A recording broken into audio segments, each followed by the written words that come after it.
Seat की बात की जाए तो बीजेपी के प्रदीप सिंह आगे चल रहे हैं। भभुआ में बीजेपी की रिंकी रानी पांडे आगे चल रही हैं। वहीं जहानाबाद से आरजेडी उम्मीदवार सुदय यादव आगे हैं। उत्तर प्रदेश की 2 लोकसभा सीटों की भी यहां साथ के साथ आइए बात कर लेते हैं। बात पहले फूलपुर की करें तो एसपी उम्मीदवार यहां से आगे चल रहे हैं। वहीं गोरखपुर से बीजेपी के प्रत्याशी आगे चल रहे हैं। कौशलेंद्र पटेल बीजेपी प्रत्याशी आगे चल रहे हैं। माफ कीजिएगा, कौशलेंद्र पटेल पीछे चल रहे हैं। फूलपुर से नागेंद्र पटेल आगे चल रहे हैं, समाजवादी पार्टी प्रत्याशी। गोरखपुर से उपेंद्र शुक्ल बीजेपी के आगे चल रहे हैं। प्रवीण कुमार निषाद समाजवादी पार्टी के पीछे चल रहे हैं। यह स्थिति इस वक्त की है। भभुआ में बीजेपी की रिंकी रानी पांडे आगे चल रही हैं। जहानाबाद विधानसभा में आरजेडी उम्मीदवार सुदय यादव आगे चल रहे हैं। गोरखपुर की भी आप तस्वीर देख रहे हैं। रिंकी रानी पांडे शंभू सिंह पटेल से जेडीयू के प्रत्याशी, माफ कीजिएगा, रिंकी रानी पांडे आगे चल रही है शंभू सिंह पटेल से। वहीं सुदय यादव भी आगे चल रहे हैं जो कि आरजेडी के उम्मीदवार हैं। जेडीयू के उम्मीदवार अभिराम शर्मा से वो आगे चल रहे हैं। ये स्थिति इस वक्त है। 2 राउंड के नतीजे आने के करीब है अभी स्थिति, और फिलहाल जैसे जैसे ये चक्र आगे बढ़ेगा ये कहा जा सकता है कि 1 घंटे बाद और स्थिति काफी हद तक साफ हो जाएगी और 1 बजे तक ये माना जाए कि स्थिति बहुत हद तक साफ हो जाएगी। स्थिति पूरी क्लियर तो नहीं होगी, अंतिम आंकड़ा नतीजों का तो नहीं आएगा 1 बजे तक, लेकिन कहीं ना कहीं 1 बजे तक ये मान लिया जाए कि स्थिति साफ हो जाएगी। ये कहा जा सकता है कि निर्णायक बढ़त या निर्णायक जो भी स्थिति होगी वो बताई जा सकती है। लगातार हमारे संवाददाता, हमारे सहयोगी आपको जानकारी दे रहे हैं, ब्रेकिंग न्यूज के जरिए आपको बता रहे हैं। सबसे पहले जी बिहार झारखंड पर इन तमाम 5 सीटों के बारे में अमित, जी मीडिया संवाददाता हमारे साथ बिहार विधानसभा में मौजूद हैं और जो विधायकों के आने का सिलसिला यहां पर जारी है, चाहे सत्ता पक्ष के विधायक हों या फिर प्रतिपक्ष के विपक्ष के विधायक हों, उनसे वो रिएक्शन ले रहे हैं। ताजा बातचीत के जरिए आप तक उनके रिएक्शंस पहुंचा रहे हैं। अमित, कुल मिलाकर बॉडी लैंग्वेज जो अभी शुरुआती तौर पर रुझान आ रहे हैं, उसको किस रूप में महागठबंधन और एनडीए के नेताओं की देखा जा रहा है? देखिए रविंद्र, सबसे अहम बात जो है कि महागठबंधन के लोग जो हैं वो अस्वस्थ हैं, लेकिन जो चेहरे पे खुशी है वो एनडीए के नेताओं के चेहरे पर देखने को मिल रही है। चाहे एनडीए के मंत्री के चेहरे पर दिख रही है। नंदकिशोर यादव से हमारी बात हुई, उसके अलावा महेश्वर हजारे से हमारी जो संवाददाता है उन्होंने, नवजीत ने बात करने की कोशिश की, तो इन लोगों के चेहरे पे खुशी के भाव देखने को मिल रहे हैं। इन लोगों का कहना है कि तीनों सीट पे हम बढ़त बनाएंगे। भले ही जहानाबाद सीट जो है उस पर फिलहाल महागठबंधन के जो प्रत्याशी हैं वो आगे चल रहे हैं, लेकिन आखिरी राउंड जब चलेगा तो हमारी जीत सुनिश्चित होगी और हम आगे चलेंगे। जहां तक बात रही महागठबंधन के लोगों की, तो उन लोगों का कहना है कि अभी तो ये शुरुआती रुझान है, आप जिनको जश्न मनाना है मनाने दीजिए, जिनको खुशी जाहिर करनी है करने दीजिए, जीत हमारी सुनिश्चित है और मिठाई हम बांटेंगे, पूरी हम बांटेंगे, खुशी हम मनाएंगे, रंग अबीर गुलाल हम लगाएंगे। तो यहां पे भी अभी भी जो दाव है वो दावों का जो खेल है वो चल रहा है। लगातार महागठबंधन के लोग ये दावा कर रहे हैं कि जीत हमारे कैंडिडेट की होगी, तीनों सीट पर जीतेंगे हम। लेकिन इस बीच जो है सबसे बड़ी बात जो है वो कांग्रेस के विधायक जो है, बक्सर के विधायक है मुन्ना तिवारी, उन्होंने ये मान लिया कि हम भभुआ सीट गंवा चुके हैं और इसका ठिकरा उन्होंने सदानंद सिंह पे फोड़ दिया। तो कहीं ना कहीं अब एक बड़ा जो बवाल है वो सामने देखने को मिल रहा है। कांग्रेस के अंदर खाने की जो कला थी वो सतह पर आ गई है इस चुनाव के परिणाम के पूरे तौर पर साफ होने से पहले। तो कहीं ना कहीं अब देखना होगा कि कांग्रेस के जो विधायक हैं उनका क्या कहना होता है, सदानंद सिंह पे जो आरोप लगा है उनका क्या कहना होता है। और सबसे अहम बात है कि कांग्रेस के दूसरी जो विधायक हैं भावना झा, उन्होंने भी कहा है कि अगर कांग्रेस आत्ममंथन नहीं करती है तो ये बड़ी बात होगी और ये बड़ी चूक होगी। कांग्रेस को आत्ममंथन करना पड़ेगा ताकि 2019 की रणनीति, बेहतर रणनीति हम कैसे बना सकते हैं, 2020 की बेहतर रणनीति कैसे बना सकते हैं। तो सबसे बड़ी जो कला है वो कांग्रेस के अंदर खाने की जो है वो सतह पर आ गई है। रविंद्र, अमित बने रहिए आप हमारे साथ। एक बड़ा पैनल हमारे साथ मौजूद है हमारे स्टूडियो में, उनका हम एक बार फिर से इंट्रोडक्शन करवा दें अपने दर्शकों को। संजीव चौरसिया जी हैं बीजेपी के एमएलए। संजीव चौरसिया जी, स्वागत आपका बहुत बहुत। अख्तरुल इस्लाम शाहीन साहब हैं, आरजेडी के एमएलए हैं। शाहीन साहब, आपका एक बार फिर से स्वागत मैं करता हूं। साथ ही साथ राजू तिवारी लोक जनशक्ति पार्टी के एमएलए हैं। राजू तिवारी जी, आपका भी स्वागत है। विजय यादव जी हैं, हम स्पोक्स पर्सन हैं, हिंदुस्तानी अवाम मोर्चा के प्रवक्ता हैं। बहुत बहुत धन्यवाद आपका चर्चा में जुड़ने के लिए। उपेंद्र प्रसाद हैं एमएलसी जेडीयू के, और साथ ही साथ अनामिका जी भी हमारे साथ मौजूद हैं। अनामिका जी, आपका भी बहुत बहुत स्वागत है। शुरुआत मैं अख्तरुल इस्लाम शाहीन साहब आप ही से करता हूं और भभुआ का जिक्र करते हैं। जैसा अमित ने यहां पे चर्चा भी की है, कांग्रेस में अब अंदर खाने चर्चा होने भी लगी है कि आखिर हो क्या रहा है ये भभुआ में, और एक तरह से कहा जाए कि हार मान चुके हैं। ऐसा तो नहीं होगी कि कांग्रेस के ऊपर आप ठीकरा फोड़ दें आगे चलकर, अगर हार होती है तो जो अभी रुझान आ रहे हैं उसके हिसाब से कांग्रेस तो हालांकि हार मान ही रही है अभी। हेलो जी शाहीन साहब। राजेंद्र कुमार राम बोल रहा हूं, विधायक हरसिद्धि। जगह पर हाँ, शाहीन जी के जगह पर बैठ गया हूं। माफी चाहेंगे जी, बिल्कुल बोलिए। जी, एक्चुअली कांग्रेस की जो बात आप कर रहे हैं, तो जिन नेताओं के द्वारा सदानंद बाबू का आरोप प्रत्यारोप का सवाल आया है, उस बीच में मैं जाना नहीं चाहता। गठबंधन का सवाल है, और गठबंधन में जो हिस्सा गठबंधन को गया, टिकट तय करने की जिम्मेवारी हमारे गठबंधन के लोगों का था, और वह किए थे। और कहीं पे अगर घटता हुआ वोट दिखाई दे रहा, इसके लिए अभी किसी को पर आरोप और प्रत्यारोप करना उचित नहीं है। और हम तीनों सीट जीतेंगे, यह मुझे पूर्ण विश्वास है। महागठबंधन के जी में तीनों सीट आएगी, यह हम लोग अभी भी पूर्ण रूपेण आश्वस्त हैं। जी अनामिका जी बताइए, इस वक्त जो स्थिति देखने को मिल रही है इसको लेकर आप क्या कहेंगे? ये छोड़ दीजिए कि हां ठीक है, ये हम भी जान रहे हैं कि रुझान शुरुआती तौर पर आ रहे हैं, लेकिन रुझान जो शुरुआती तौर पर आ रहे हैं, हो सकता है ये रुझान आगे भी बरकरार रहे, हो सकता है कि ये रुझान पलट जाए, बदल जाए। लेकिन फिलहाल जो स्थिति है वो आपके सामने है। 2 के मुकाबले 1 सीट से पिछड़ रहा है आपका गठबंधन।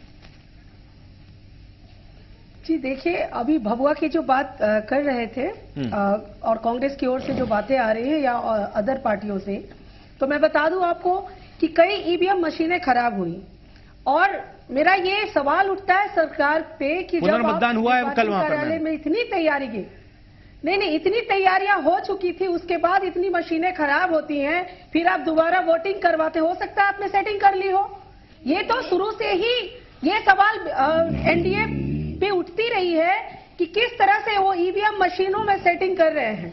और ये जग जाहिर हो रहा है कि इतनी सारी मशीनें, एक विधानसभा भभुआ का इतना सारा कैसे मशीन खराब हो सकता है, ये बहुत बड़ा सवाल है। और हमारे लोगों में ये रोष है, क्योंकि भभुआ में काफी तैयारी हुई थी और भभुआ सीट बिल्कुल महागठबंधन को जा रहा था, कांग्रेस निकल रही थी। अगर वो पिछड़ रही है तो ये मेरा भी सवाल है कि ये ईवीएम मशीन में सेटिंग हुई है, ये मैं सवाल उठा रही हूं यहां पर।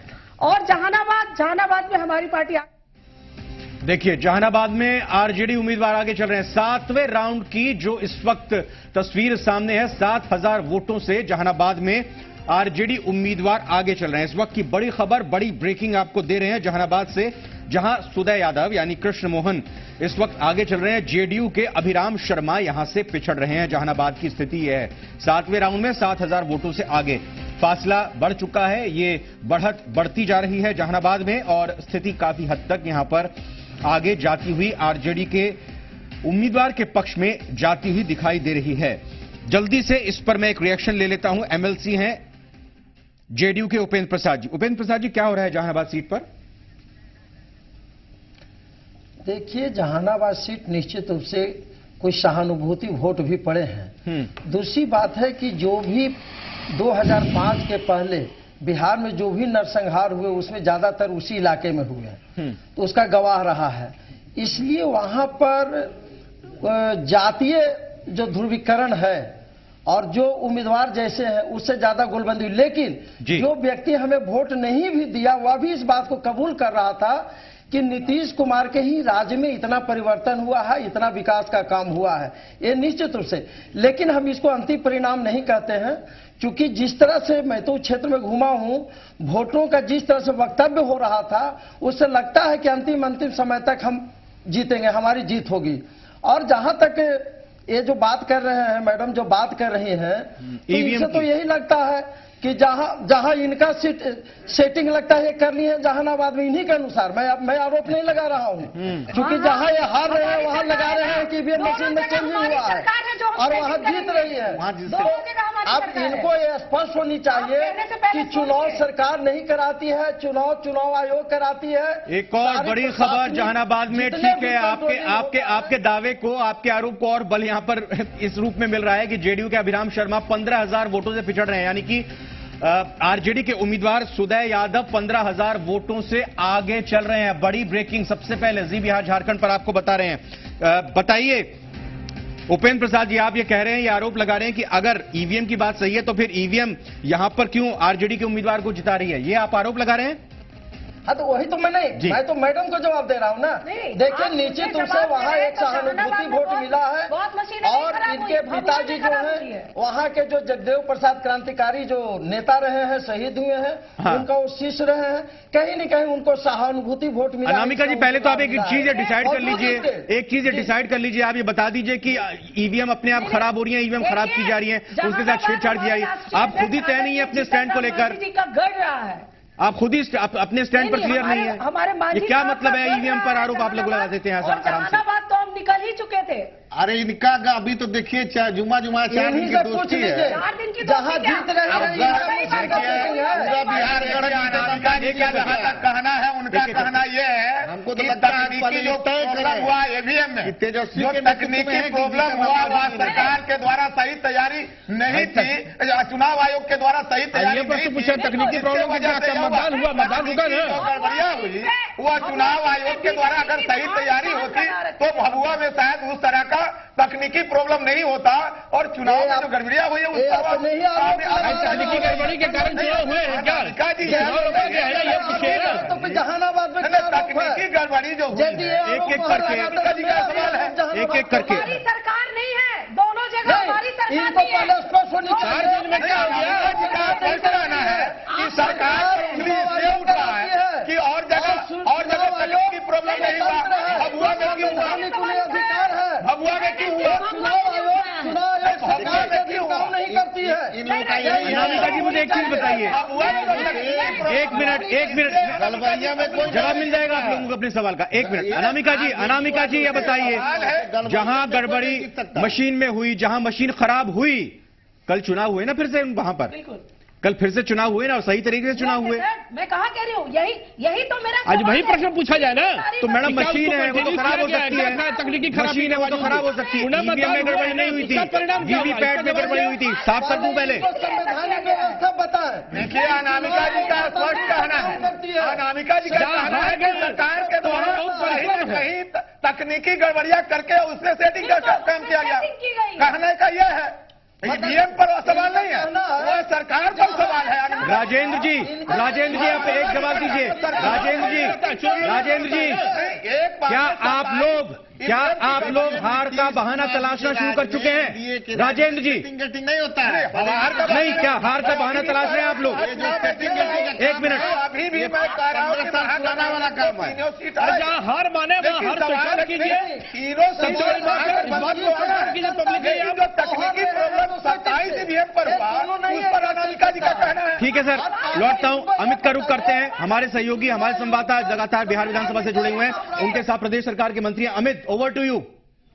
यहां पर ईवीएम की बात शुरू हो चुकी है, ईवीएम का जिन निकाला गया है। बिल्कुल, देखिए यहाँ पे हमारा जी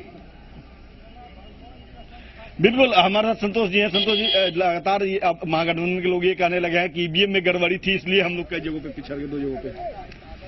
ये तो बात सरासर गलत है। बिहार की जनता सब बात जानती है।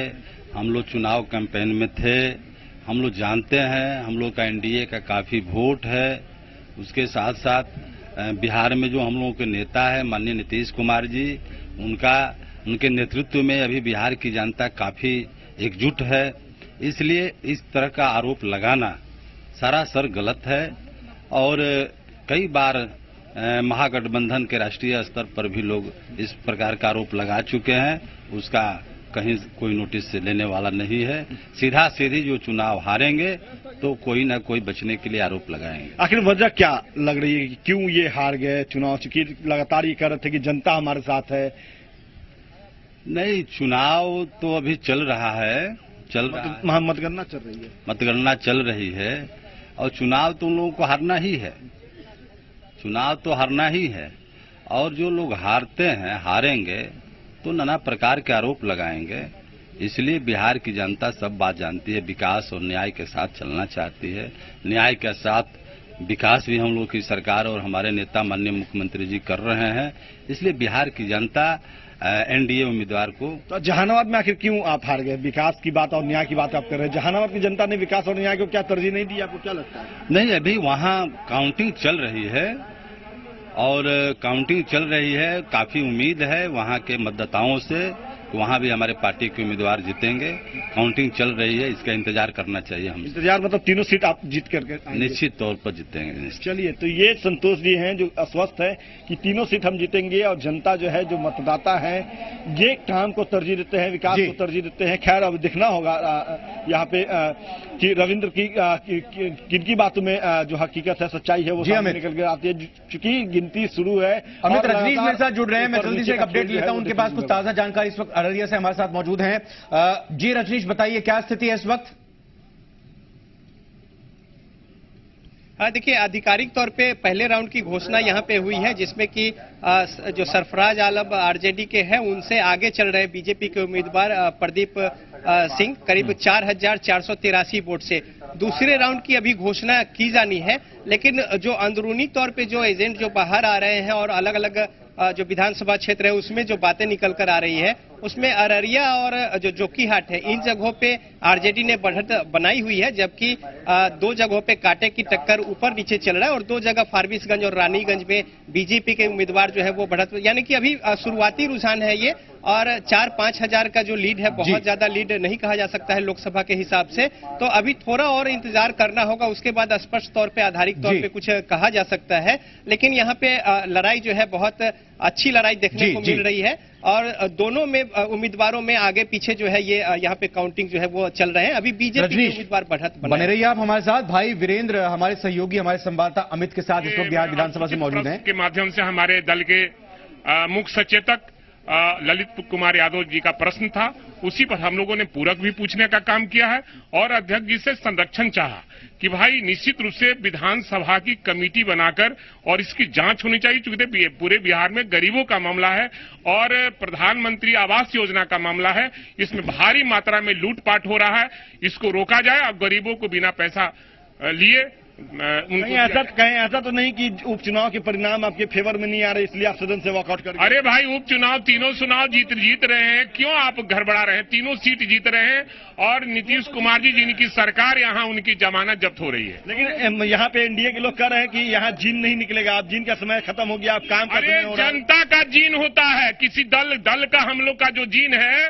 वो गरीब है, किसान है, मजदूर है, उसका वोट पड़ा है। अमित, बहुत बहुत धन्यवाद आपका, हमारे बहुत शुक्रिया। यहाँ आपको बता दें कि विधानसभा की कार्यवाही भी चल रही है, यहाँ पर पूरी तरह से बातचीत चल रही है, तो कहीं ना कहीं अपने स्तर पर राजनीति और जो विधायी कार्य हैं वो तो आगे चलेंगे ही और इसमें चर्चा भी होगी, क्योंकि सभी की नजर बिहार में आज की तारीख में नतीजों के दिन पर है, नतीजों पर है, रुझानों पर है। पल पल की जानकारी आपको यहां पर हम लगातार देते आ रहे हैं। उपेंद्र प्रसाद एमएलसी हैं जेडीयू के, हम उनसे एक बार फिर से बात करते हैं और प्रेम रंजन पटेल जी भी जुड़ चुके हैं बीजेपी से। चलिए पहले प्रेम रंजन पटेल जी से ही बात कर लेते हैं। प्रेम रंजन जी, बहुत बहुत स्वागत है आपका। ये बताइए कि कहा तो जा रहा था कि तीनों सीट एनडीए जीत रही है, लेकिन जहानाबाद पे क्यों पेच फंस रहा है? 15,000 की एक बड़ी बढ़त आरजेडी के उम्मीदवार को मिल चुकी है। जरा बताइए कि विकास पर आपने वोट मांगा है, 2 सीटों पर अगर आपको बढ़त मिल रही है तो एक बड़ी बढ़त के साथ आरजेडी जहानाबाद में आगे क्यों चल रही है? विकास वहां के लोगों को पसंद नहीं है क्या?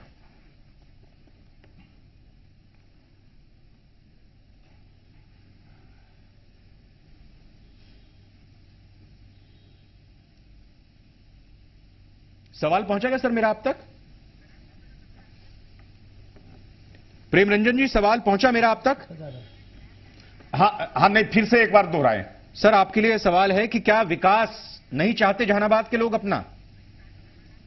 15,000 वोटों से आरजेडी को आगे कर रहे हैं। अभी देखिए जी, नहीं, अभी तो परिणाम आने दीजिए। अभी इसको शुरुआती आकलन है और जो इलाका है, जो क्षेत्र है, ये आरजेडी का इलाका का ईवीएम खुला है। अच्छा, जब एनडीए के इलाका का ईवीएम आएगा तो निश्चित रूप से जो ऐसे हमारे पक्ष में परिणाम आएगा। और जो अररिया और भभुआ में वो कहां की ईवीएम्स खुली हैं? नहीं, वहां हमारे पक्ष में है। अररिया में हमारी लीडिंग है। अररिया में भी हम आगे चल रहे हैं। 15,000 की लीडिंग क्यों नहीं है? अगर वहां पर आप भभुआ में भी हम आगे चल रहे हैं तो सर जी, अगर वहां ईवीएम खुली हैं और आपकी बढ़त है हासिल और आपके एरिया की, आपके क्षेत्र की, आपके वोटरों की वो ईवीएम खुल रही है, तो वहां 15,000 की बढ़त क्यों नहीं मिल रही है आपको?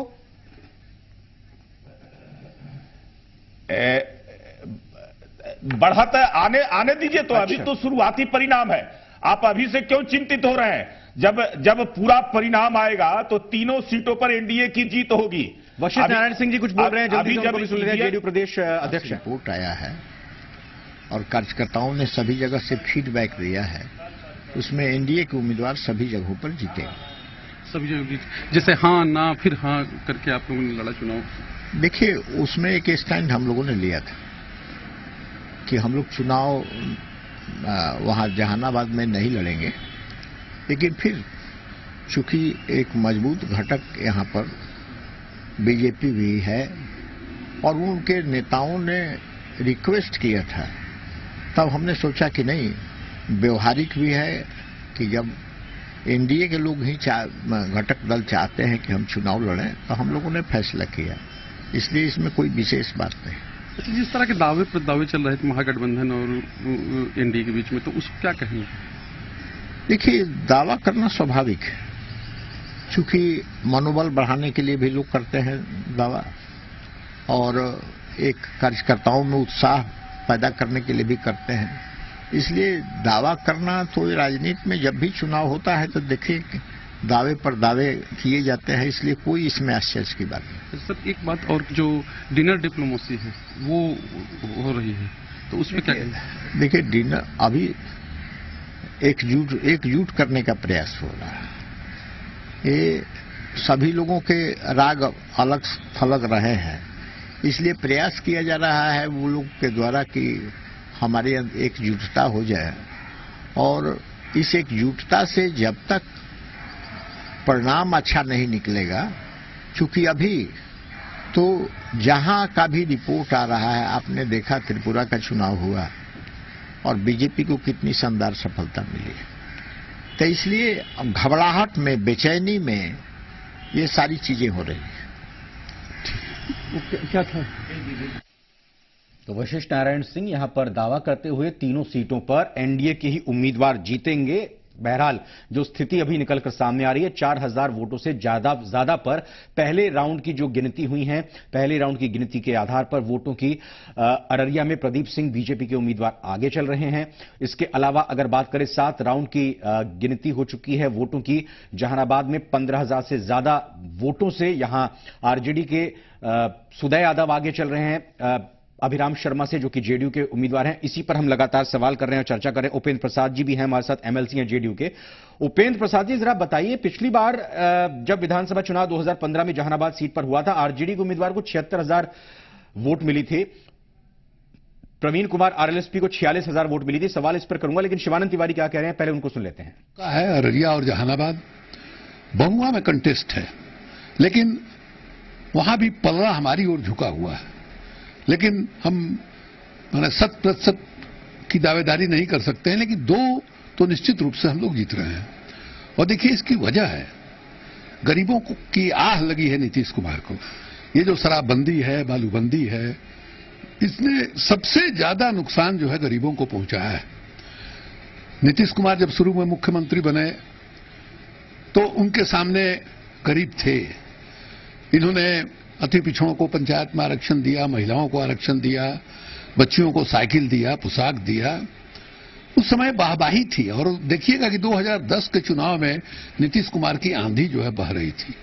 उसके बाद अचानक नीतीश कुमार को ख्याल आया कि जो अभिजात वर्ग है उसका जो है जब तक हमको वाहवाही नहीं मिलती है, उसका हमको समर्थन नहीं मिलता है, तो शायद देश की राजनीति में हमारा जो इमेज है वो उस ढंग से नहीं बन पाएगा, उस ढंग से नहीं चमक पाएगा।